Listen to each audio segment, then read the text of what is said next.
All right. Okay. Well, people are slowly getting online, and I guess is this technically online? I guess it's online.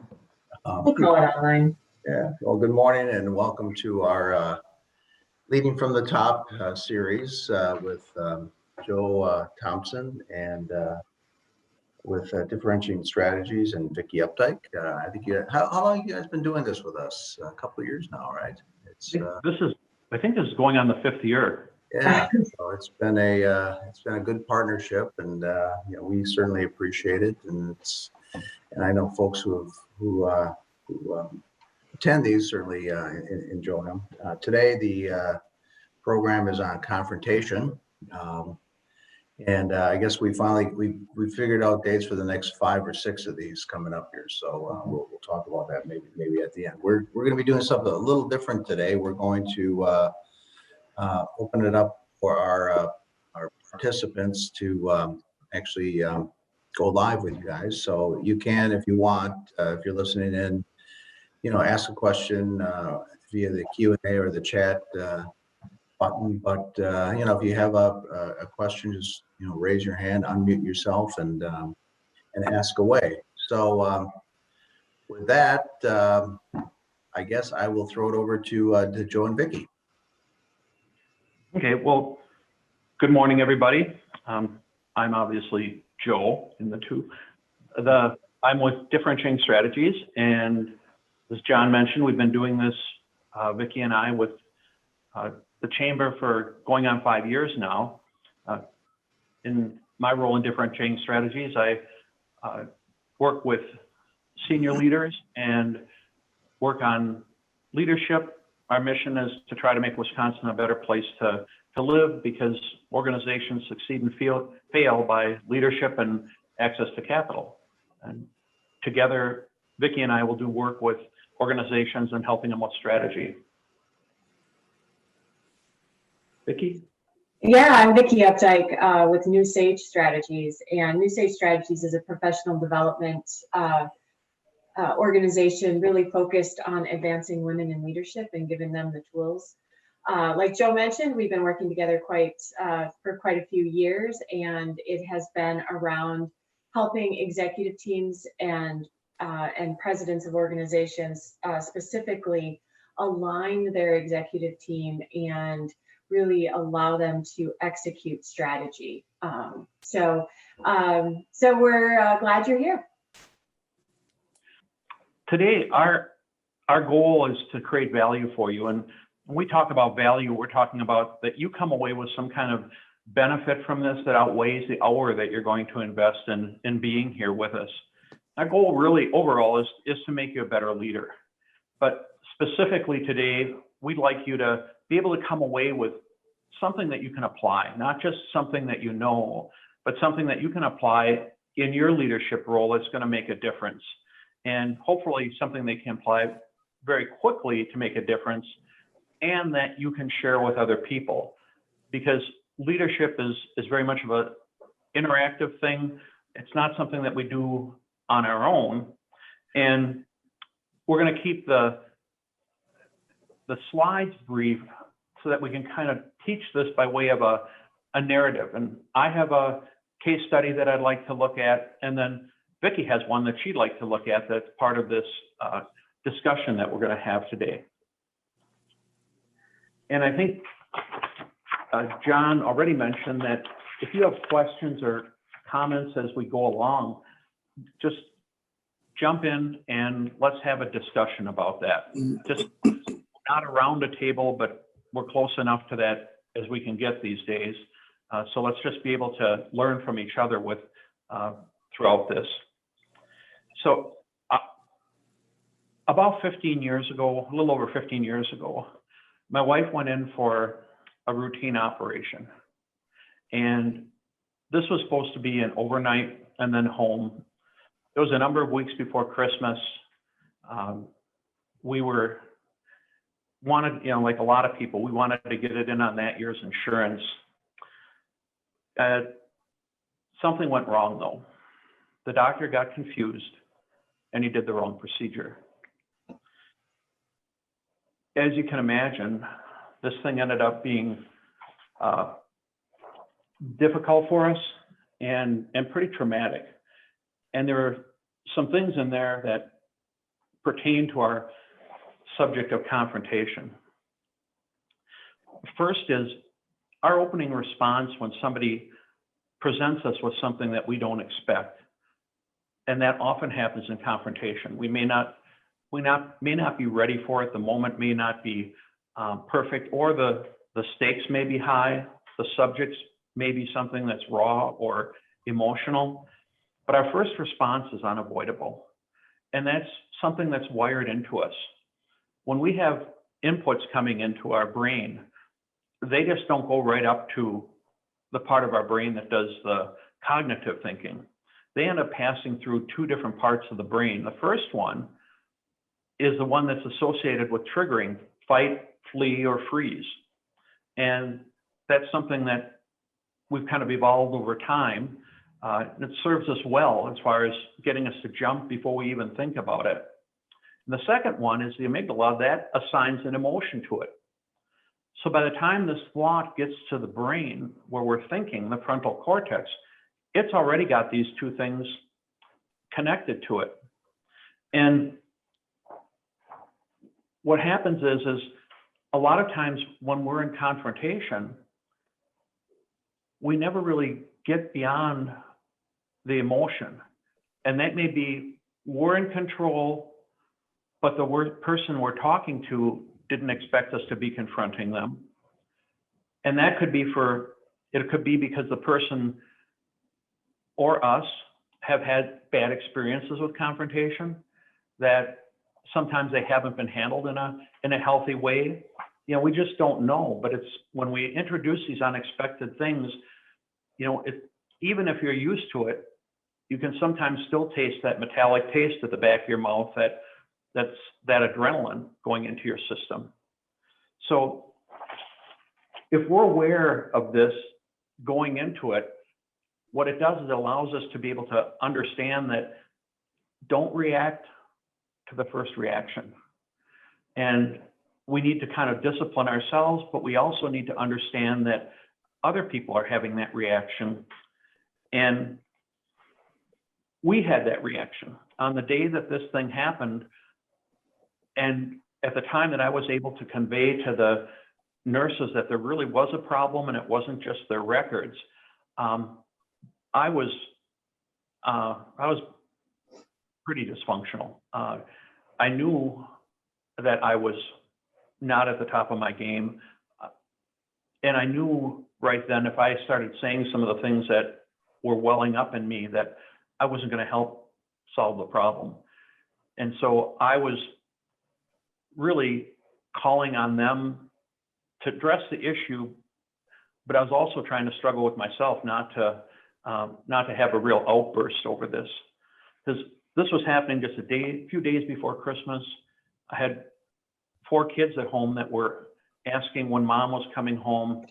And this thing ended up being that Cindy ended up needing 4 procedures, and she ended up hooked up to a machine for months in order to be able to save her life afterwards. Now, I had a little bit of preparation for this, in a kind of an offhand way, and that is my wife started her career as a medical malpractice attorney. And so we had these conversations early in our marriage about these various cases and how you should respond and what you should do. And they always seemed like something, I could empathize with the people that were in them, but they just seemed like they were unreal, that these kind of things didn't happen. But we had to kind of get a grip on this emotional part of it, and we had to come back and really confront this thing and deal with it in a constructive way, because getting upset with the healthcare system, getting upset with the people involved, getting upset just period wasn't going to help with Cindy's recovery, wasn't going to help them to be able to focus and address the problem. And that allowed us to move on to really kind of the next phase of it, where we got on top of this and were able to start thinking about it a little bit, despite Cindy's background, we never ever considered bringing any kind of suit on this thing. That wasn't the kind of confrontation that we wanted to have. First of all, in this area, very few suits are ever found for the plaintiff. The other thing is you end up going through and having to relive it multiple times, listening to dispassionate experts that have been hired by either side to explain the case in a way favorable to that side. You end up angry, you end up drained, you end up living through this thing again. And, you know, sometimes we do that when we're in a confrontation. We end up keep coming back and coming back. And what we're dealing with is this sense of wanting to win, of wanting to prevail, of wanting to be right, instead of moving on and dealing with some of the real issues that are at the middle of the confrontation. And the issue for us is we wanted to know what happened. We also wanted to know, was this something that was being addressed, and at least know that other people somebody was going to not have to go through this because of the experience that we had. So shortly after Cindy was discharged from the hospital, we got a set of the records, and they were faxed to another physician that we were working with on, because the wound had become infected on top of the other things. And they laid out all the stuff that we expected them to, the procedure and things that you'd expect to find in a record. And after Cindy was discharged, we went and got the complete record. And what we found in there was an anomaly. There was one of the records, the ones that we had obtained at the end of December, had the description of the surgery that she was supposed to have, and had that laid out and had her signed permission on there.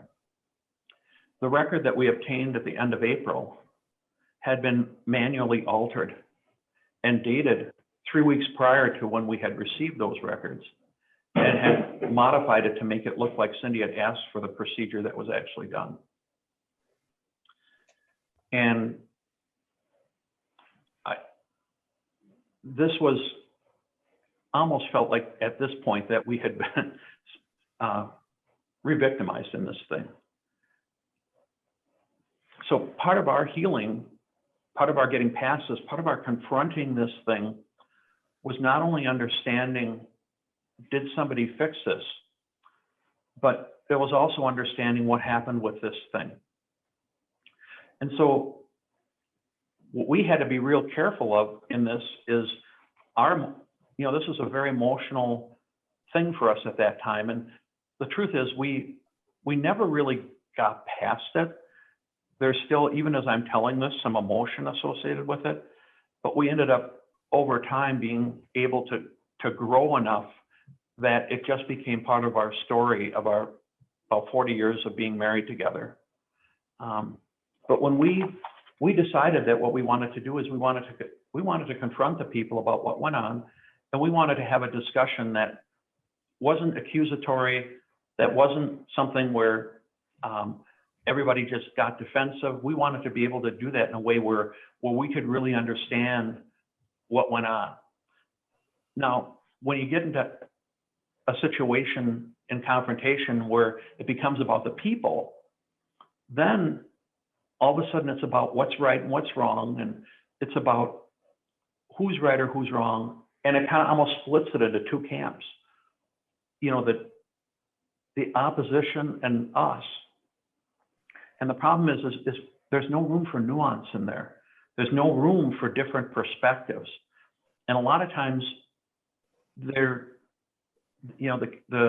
situation isn't just black and white. There's things in there that we need to understand if we're really going to understand the issue that is involved. So one of the things we did was we wanted to make sure we were clear on what the issues we wanted to address. And we had several of them. One is we wanted an apology. Throughout this thing, everybody it was just so disconcerting. And I think nobody talked to folks at the hospital about how do you handle this. So nobody wanted to apologize because they somehow thought that apologies would be an admission of negligence. So we wanted an apology. We also wanted an investigation into what went wrong. And we wanted to see that investigation, not the names, but at least the outcomes. And what is it that they were going to do to prevent this from happening again? We wanted a peer review of the physician and what he did by his peers. We wanted our medical costs covered for this. We wanted a cash settlement for the pain and suffering. And most important, we wanted no gag order. A gag order would have prevented me from being able to talk to you about this today. So knowing what that success looked like for us allowed us to be able to succinctly bring that out when we met with the chief medical officer and the other executives that were involved in this. And what we did is we understood, both of us understood, that at times in this discussion, it was going to get hard. And that if either of us felt like it was getting too emotional or too off the issues, we could call time out. And we did. And when this conversation is something that took place over several months, we basically were able to work through our issues on the investigation and the other things that we had on our list. But there was one final question, and Cindy really feels she needed to confront that. And that was the question of the anomaly in the records. The physician himself wanted to be in the room and explain that to her. And she was of the position that she didn't see that there was really a good explanation for this. And so he came in, he was on one side of the table, she was on the other, and then the chief medical officer and I were on the other ends of the table. So I'm watching this kind of back and forth between her and her physician. And he started a narrative talking about what the day was like, and she just stopped and cut right to the chase. And she said, "What about the records?" And she said, "Did you change them after the surgery?" And he said, he paused for a second and he said, "No." And she said, "Well, can you agree that changing them after surgery would have been a major ethical violation?" And he agreed that, he says, "Yes." He said, "That wouldn't have been ethical. It would have been an ethical violation." He says, I'm sure I changed it before the surgery." And then she comes back to him and on the issue and said, "Changing what procedure you're going to do without getting my signed permission is also an ethical violation, isn't it?" And he didn't say anything. His face darkened and he got up, left the room, and slammed the door. We never heard anything more about that. But Cindy felt like she'd made her point. She felt like somebody had tried to take control of the narrative and place the reason for this procedure being done incorrectly on her. And she felt at the end that she had been able to, she felt at the end of this that she had been able to confront that. And that was a big deal in our being able to heal and get past that. So some of the things that we looked at in this was, we recognized in the beginning that this was very emotional. And there are times where you're going to run into situations with people that are emotional. And it's okay to turn around and say, now is not a good time to be able to discuss this. So if you get caught off guard on something, it's okay to say now's not a good time, but then make sure you set a time when you're going to discuss it, or at least discuss how you're going to go about resolving it. Think about how you want to respond to something. That buying time is huge in order to separate yourself from the emotion that you feel. The other part of this is being careful that you honor the other people in the whole thing. We recognize throughout this thing that there are other people that were affected by this in addition to us. And sometimes, maybe more than we should have, we tried to remain somewhat non-judgmental about this whole thing.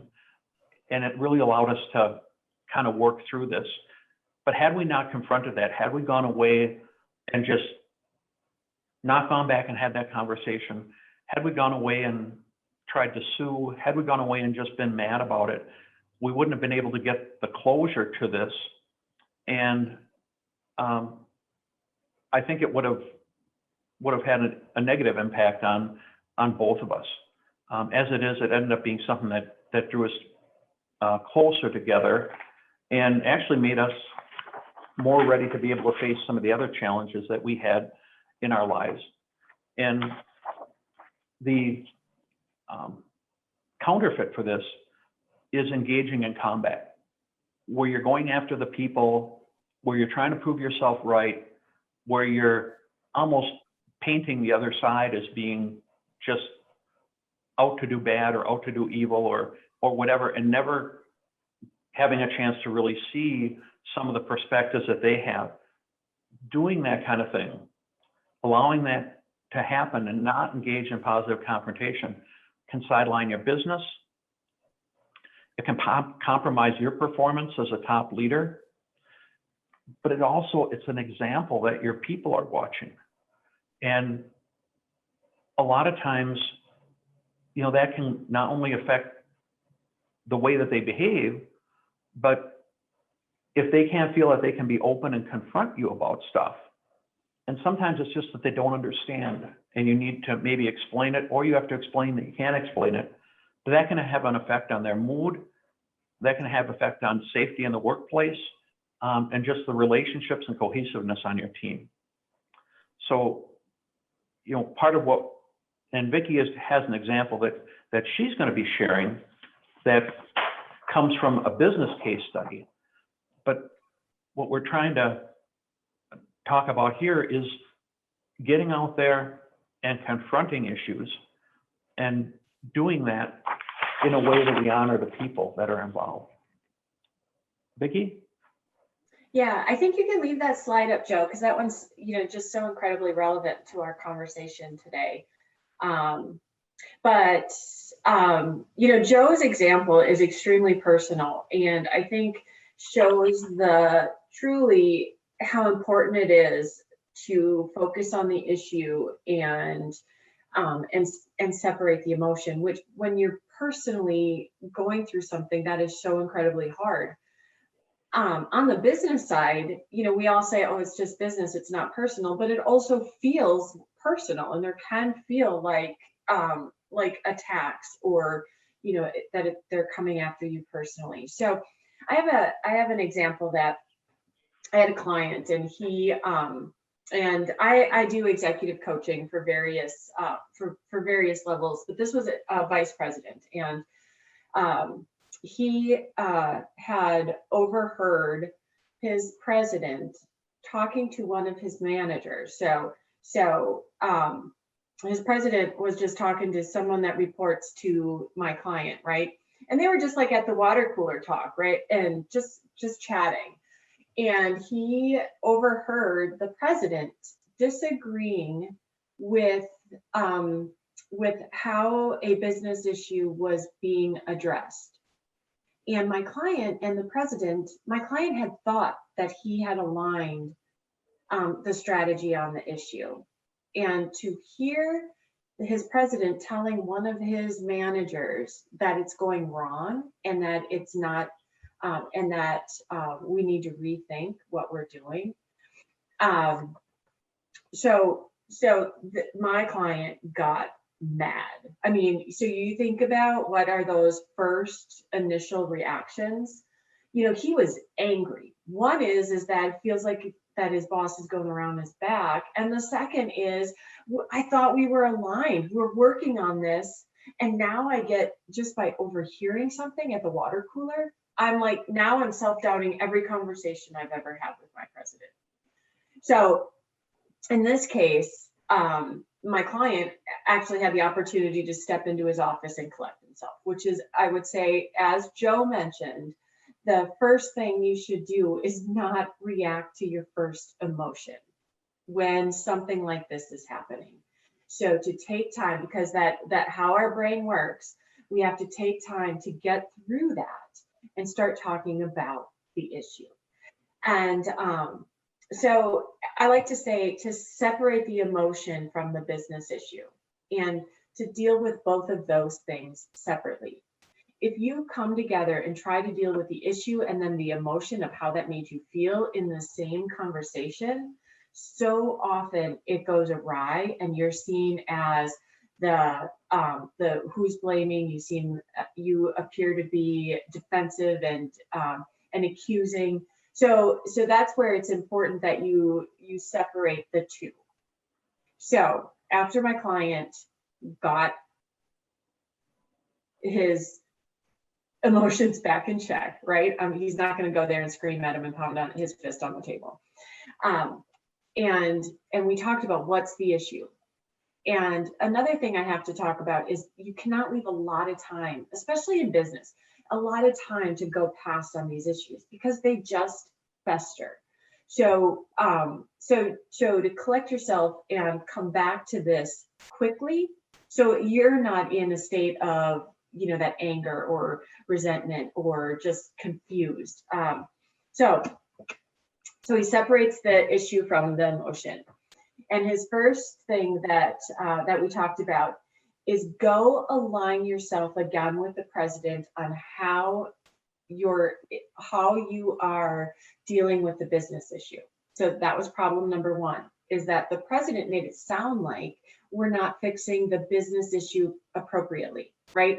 So now the president may not know how he heard about it, and he may not know any of that, but that's not relevant right now. What's relevant is that the vice president needed to go to the president and align back on the strategy of solving the problem. So I thought we were on the same page.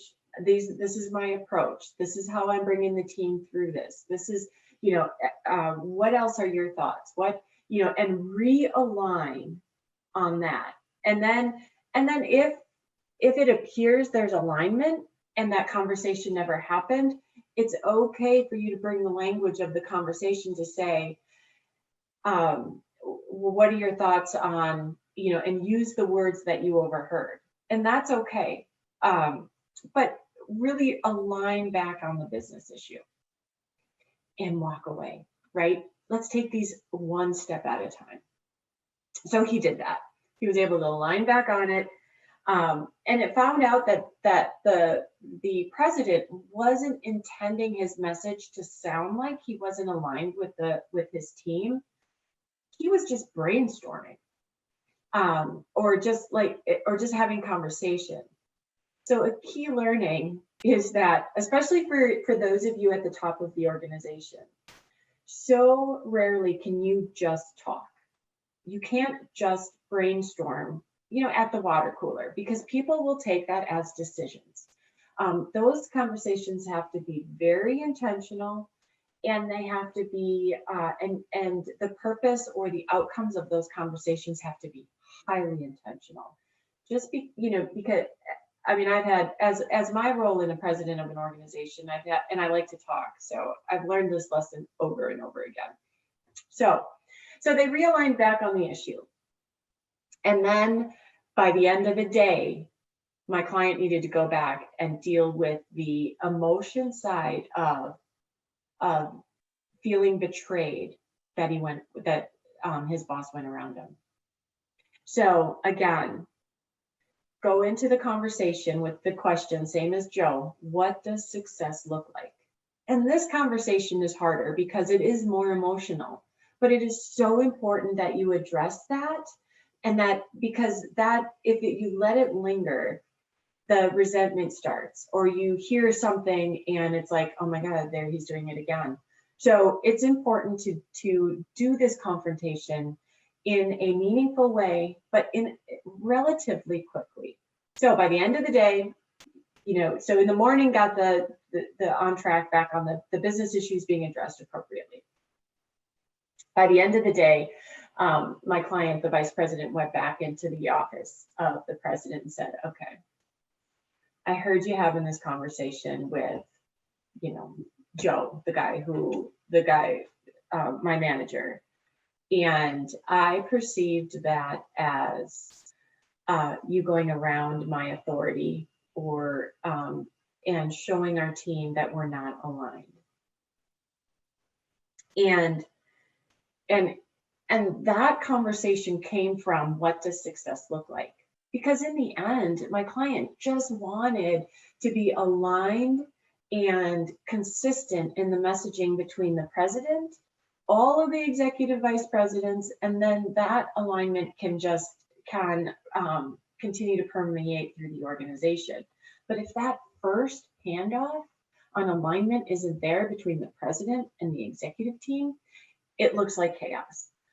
So he wanted the success to look like we're aligned. And when it comes to it, so it was, tell me how, what, and the president did not have any negative intentions. He was just talking. And so they were able to get through that.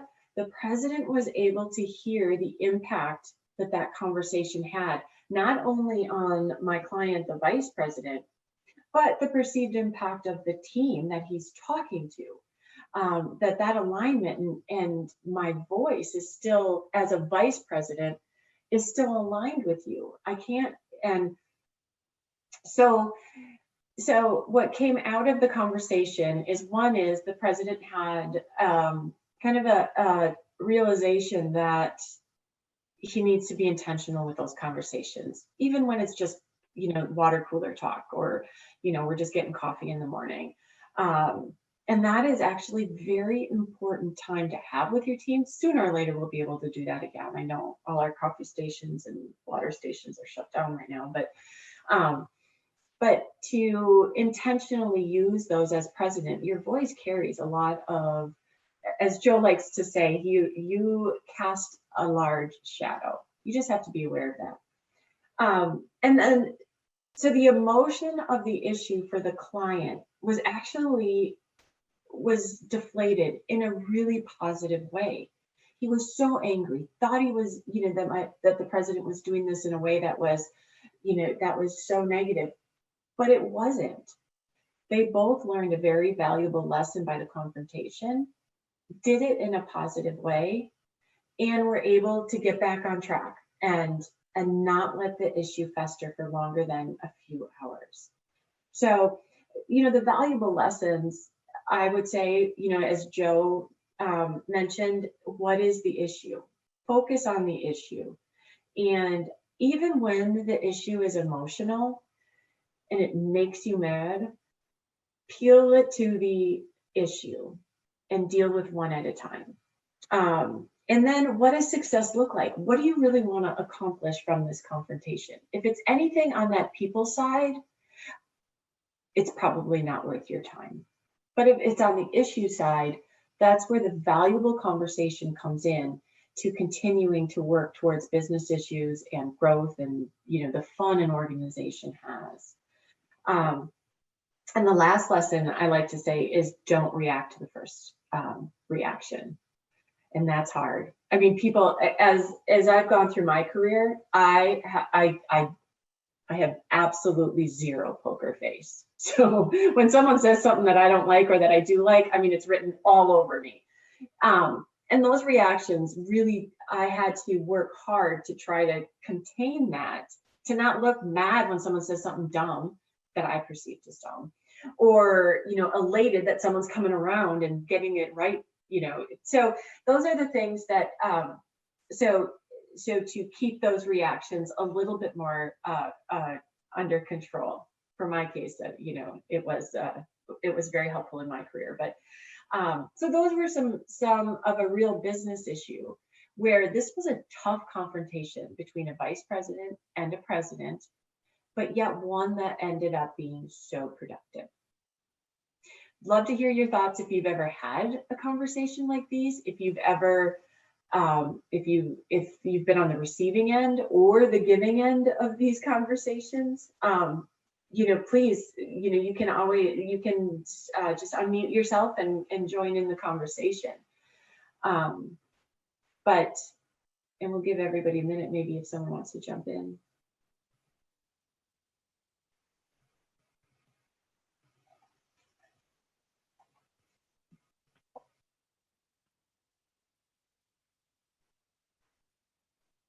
So Joe, let's keep going.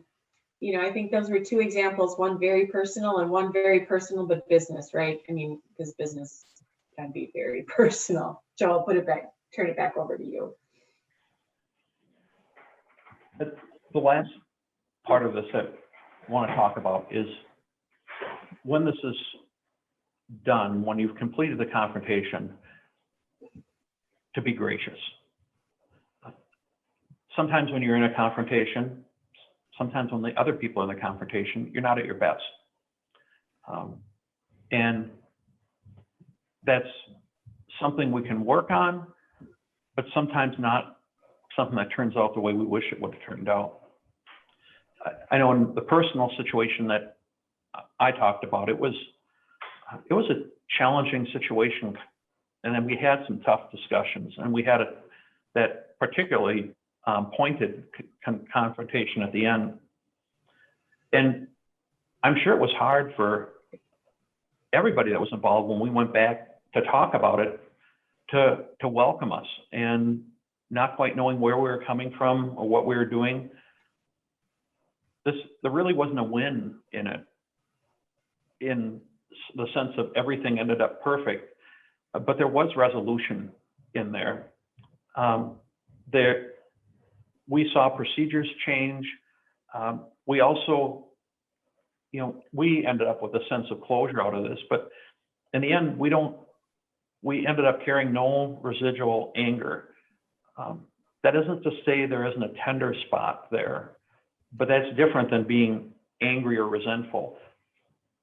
And when you're in these confrontations with people, that's a choice that you can make, is afterwards, how are you going to deal with this? How are you going to carry it?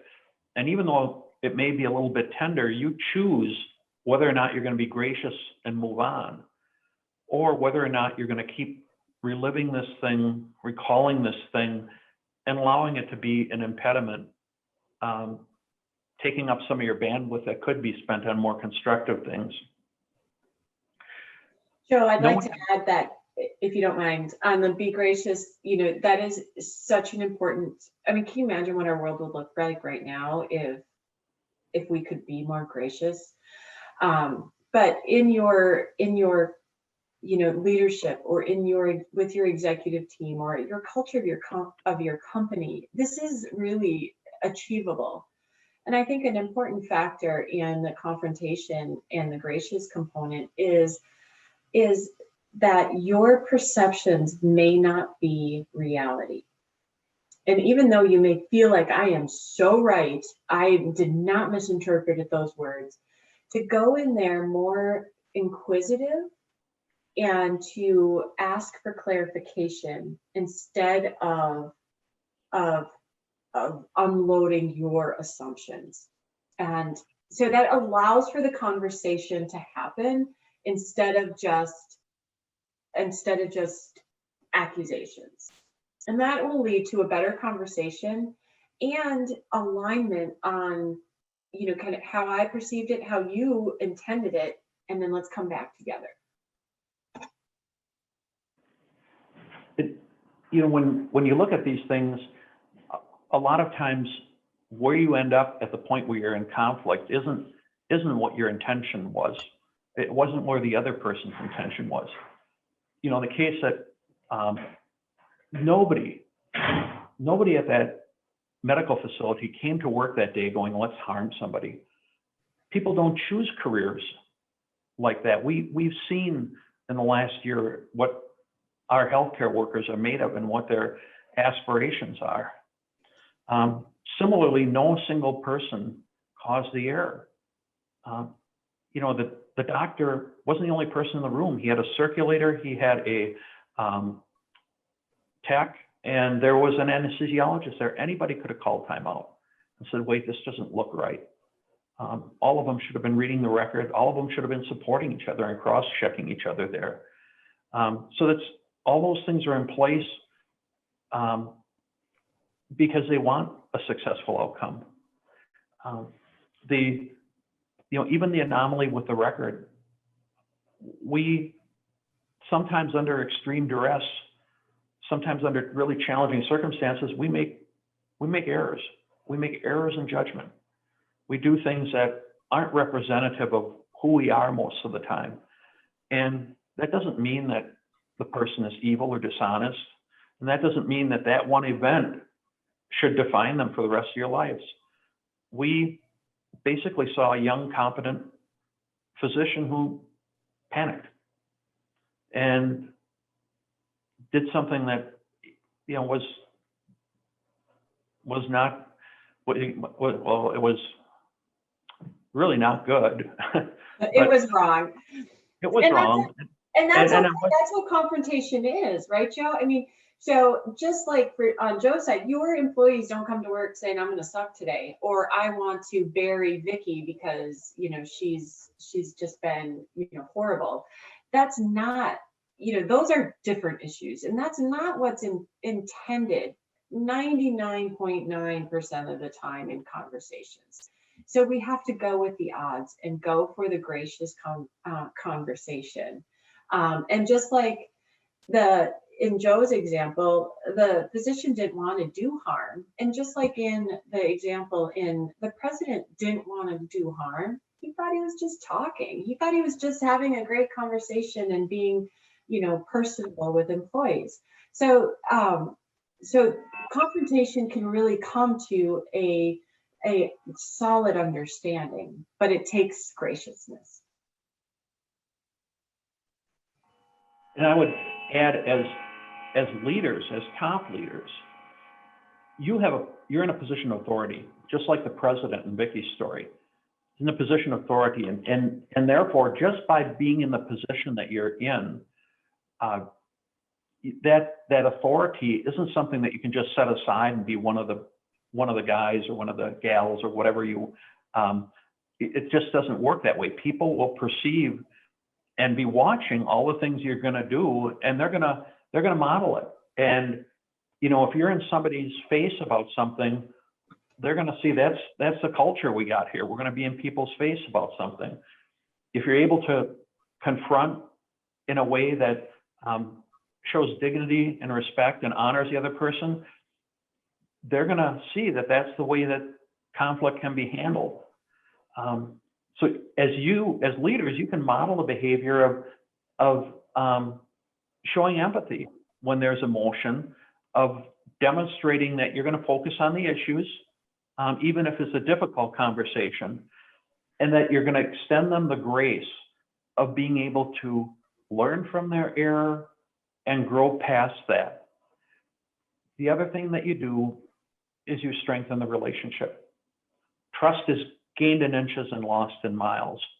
And when you are able to help somebody through a confrontation of an issue and come to a resolution, and then give them the room to grow and not keep bringing it up or not let that define them for the rest of their lives, you win. Because that individual is now able to not have to carry that baggage around while they're trying to perform in the job for your organization.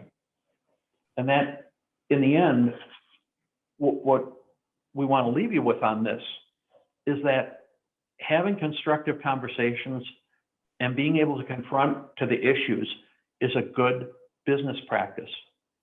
Some of the things we're talking about, like being gracious, it sounds like really being a nice person, but you know, this is business. That is all part of business. That is all part of being a successful business, is being able to, as a leader, to be able to focus on the things that are really important, to confront and address the issues that are facing your business, and to make sure that your people are in the best position to be able to perform. You want to stomp on the issues, you don't want to be stomping on the people. So if we leave with anything else, that's what we want to make sure that we convey is confront early, confront often, but do it in a positive and constructive way that you can learn from it, resolve the issues, and build up the people. Are there any questions, or would any of you be willing to share something that you took away from this that you might be able to apply and as you lead, even if it's something that you're already doing that it just underlined for you today?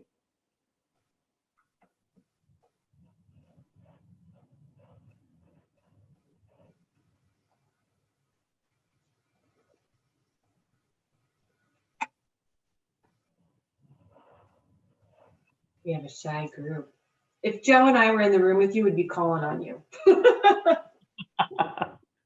No, we understand. Sometimes it's hard to, in these environments, to come in and do that, and we appreciate that.